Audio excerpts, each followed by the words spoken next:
Alright, this is To the Last Man, The Great War in the West by Tim Taylor, produced by Nuts Publishing. This was released, I believe, last year, 2013. I ordered it directly from Nuts. I had pre-ordered it.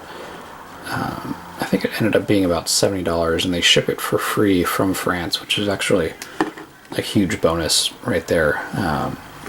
So the game itself is obviously about World War I. And you can play out the whole war from 1914 through, hypothetically, 1919, depending on how the war is playing out. Components overview. The chits are really nice. Nuts Publishing always have these nice, like, almost plastic feeling chits. The counters themselves are numberless. Each one is just one strength point, which eases play. There's also special counters for cavalry, artillery, tanks, spy planes. These are stormtroopers, which you can upgrade the German infantry to. We also have forts that rotate like blocks in a block game. Then we have these triangular counters, which are double-sided. Everything's double-sided. It has an entrenched side. You can see the barbed wire there, and an unentrenched side. But these triangles are armies, so they're basically containers that then have these containing these army cards out here, which are actually chipboard, just like the chits. So the infantry can go on the map, as we can see down here, or they can go in those army containers, and then they're contained within that army, and they function as part of that army. Here, this guy is actually part of this. I put him there because I was trying to move him there. He effectively took out a fort last turn. The game also has cards in it, and these are very, very nice cards. Perfect thickness. The artwork is absolutely beautiful. We can take a look at these. So they're like old newspapers, and then with the text down there on it. Absolutely beautiful. Feel nice. They're a little bit longer or taller than like a GMT card, but I don't feel like these need to be sleeved. There's not a lot of shuffling. You will handle these a lot, but they feel like they'll hold up to play. And then the map itself is, again, just beautiful. The artwork on the map itself is just functional. There's very little on it except for supply points. This is a factory. There's victory points, and then these boundaries. There's also some terrain. That means it's difficult terrain, a little triangle. But so very kind of stripped down. All you really need to see is the regions themselves, but where it really shines is on these tracks that are built into the map. So this is the turn sequence, and even just the little illustrations that they put on here, everything's so well laid out. Just absolutely beautiful. A lot of thought went into it. I mean, there's a lot of information on here in this side little strip, and then even just kind of explaining what everything is. Looks like a stamp. I mean, just a lot of thought went into it. Really nice stuff. So what are we doing? It's ostensibly a card game, although not in like a CDG kind of way, really. It's let's go through the turn sequence. So the start of the game is, per whatever scenario, we're going to start with some cards. I've been playing since 1915, or actually no, yeah, so we're just in the autumn of 1915. Been playing a couple turns. But so on a player's turn, they can either decide to play an offensive card.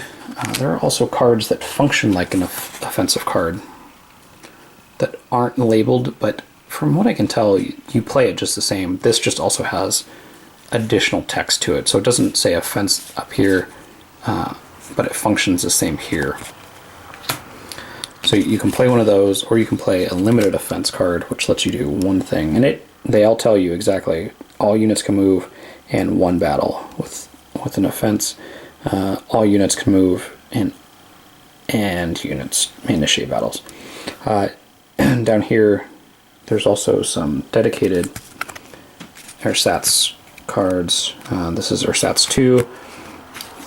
Every card also functions as one. What those do is you can take hits in combat with those. Instead of you losing an infantry unit or an artillery unit or something, you can use a card instead. So there is definitely a hand management to it, but there's not the event kind of operations thing that you would think of in a CDG.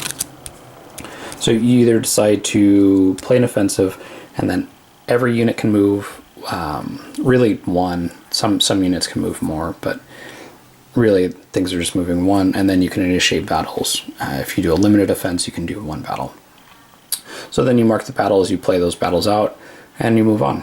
You can pass, and then if you pass, I haven't been doing it very much, you can discard cards and then redraw if you want, and you can move one unit. It just can't move into an enemy area. And then the battles you play out, it's going to go artillery, defensive fire, offensive fire, and then retreat. Pretty easy. There's also biplanes, but those don't come in until spring of 1916, so we're not there yet. And then you do it again until both players pass. So that's one phase, one season of the game. Pretty straightforward, pretty easy to play. And I think we'll take a look at a turn here. So I should note the rules of the game are about 24 pages. Oh, I'm way off. 16 total pages, and that's including 3 pages of cards. So really just nine pages of rules.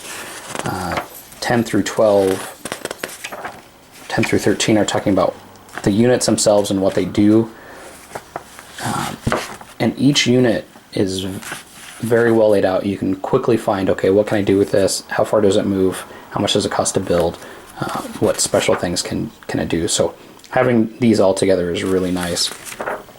Then we have cards. And then we also have a theater rulebook, which is chock full of advanced rules, historical rules, optional rules, different ways of playing, different scenarios. We have special rules for tournaments, and then we have the tradition or the historical scenarios. I started with 1915, which is what the rulebook recommends. So basically, with the scenario, you would start in this year and then play the rest of the war out. So you could potentially just play 1919 if you wanted. The game can end at any time if players agree to end just at whatever the victory point level is at that time. I guess kind of historically, both sides saying, you know what, we really don't want to fight anymore. Let's just call it how it is. That option, I think, is probably in most games. This just has it laid out. And there are also variant plans based on, historical varying plans of what different generals or politicians or whoever wanted to do. So having all these different ways to play is really, really cool. A lot of the rules they recommend playing with, such as hidden armies. So I wouldn't be able to see the other players' army cards here. You just kind of have to hide those off to the side somehow. Another one they recommend is bidding for turn order. Since I'm playing solo, I don't like bidding. So if you're not playing with the bidding, the Germans go first, which we'll look at. There was another optional rule that I wanted to talk about, but I can't remember what it was. But so lots of different ways to play. Very, very cool. So just playing straight rules, the Germans get to play a card or pass. They get to go first. They have the initiative. So they can choose to play an offensive card. So they'll play that, which means now everything gets to move and battle. There's not a ton of movement in this game. This guy is going to move. If you move, you are not entrenched. So this guy's going to move. Individual units can always move onto in and out of armies as they choose within the stacking limit. The stacking limit is 3 per side. So this would not be allowed. But having a unit, this would be allowed, and having a unit move from here to here is allowed because it's just switching between armies. It's not actually moving into this space, which is a cool little feature. So the Germans moved in there. I don't think they're going to do anything else. Forts obviously don't move. This army moved in. The infantry moved into it. They're going to try to take out this, which actually the gun is going to move out of here into 2. And I think we are good there. So there's potential for movement out here. 1 and 7. Maybe we want 1 to move in here. The Entente player last turn killed an army here and killed an army here. And so there's a little bit of a gap. Not sure what the Entente player is going to do with that. They can potentially get behind the German and cut off supply. But then the Germans can also then potentially get behind them. So there's a bit of a gap in the trench here. We can see the historical trench line through here. So we might end up moving that and trying to envelop this way, or peeling off down here, trying to force a gap in there just to worry them. So the Germans, I think, are going to try to do something to stop that. I'm not sure what, though. Do they just pull back like that? Maybe. Try to keep their lines protected. These are the victory point hexes, or areas, so maybe that's what they want to do there. They do want to initiate battle here, and I just have these little generic markers I have. So you have to declare all battles up front. There's only 1 infantry in here, so they don't really want to battle with that, but they do want to keep somebody in there to contest that space. And then they do want to fight down here, and that's probably all they're going to do. So let's look at combat. It's very, very simple. It goes attacking artillery gets to go, and there is an artillery there, so they roll. You always hit on a 1. Some units entrenched infantry when defending hits on 1 and 2. Siege guns hit on 3 when they're attacking a fort, and they can only attack a fort, so on and so forth. So if you've played a block game, this is going to be kind of familiar. So artillery is going to go. They need to roll a 1. Nope. Now defending infantry gets to go. So we look at 2. Cav doesn't get to attack. They don't even really get to defend. I misspoke there. They defend. So we have a defending cav and a defending infantry. So we're going to roll for the cav and the infantry. Infantry is entrenched. They're going to be rolling 2 and a 1. So no hits there. And then 4 gets to roll again. So the artillery gets to roll again. Infantry gets to roll again. We'll do infantry and artillery. Doesn't really matter. They're both rolling for 1s. So we got 1, 1. So now the way that hits work is if there are 2 armies in the area, the strongest army would take the hit, and then the strongest subsection from there. So let's use this as an example. So, oh wait, So let's say that this was like this, that the 8th Army was in there. We would look at this, and the stronger of the two units, the stronger of the two armies, is the 2nd British. So this one would have to take the hit, and then if there were more auxiliary units than infantry units, the auxiliary would take it. If there were more infantry than auxiliary, the infantry would hit it. So whichever's strongest, and then whichever has more, is how you determine losses.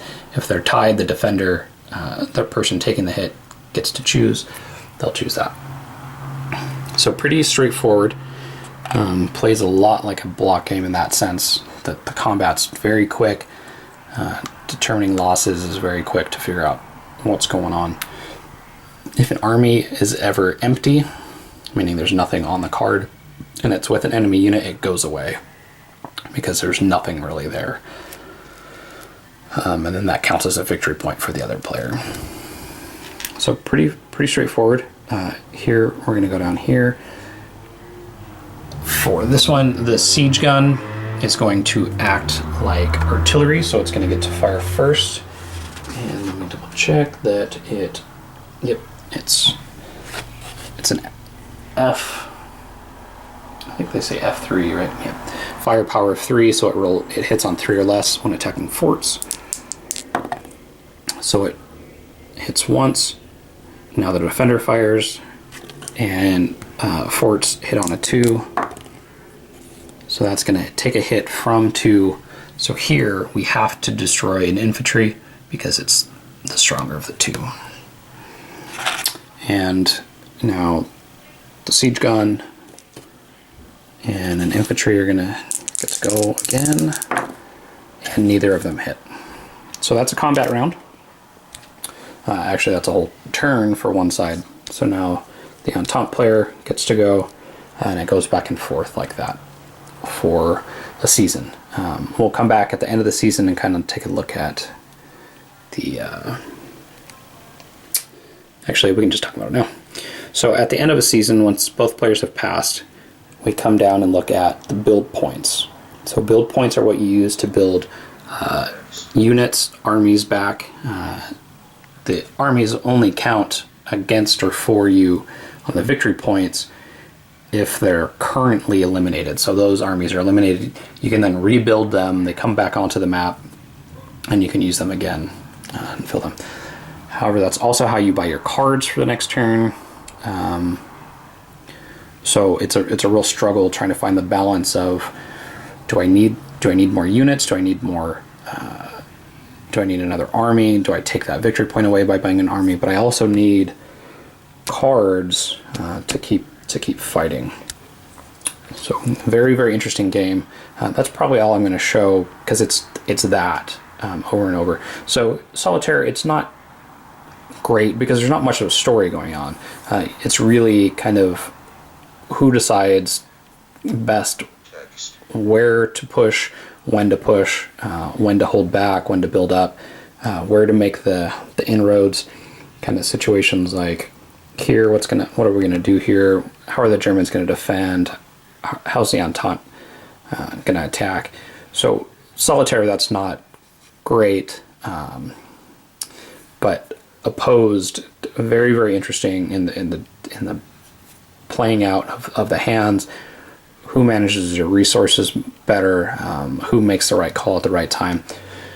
I think especially it would be great with hidden armies, so you don't really know what you're up against. You just see what's on the map. So here, if each of these only had 1, that's not going to be a big deal. But if each of these has 2 or 3 in it, that's going to be potentially a dangerous force. So great little game. For a World War I game that you can play most of in a night, I think I've been playing a turn or a season in about 15 minutes. That's me playing both sides, maybe 20 minutes.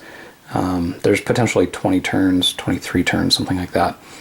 But you could get to a spot where both players kind of know how it's going to shake out, and call it whenever you want. Very nice World War I game. Beautiful production quality. and a lot of fun to play out. Definitely a game, and it feels like a game. It's fun to actually play it out.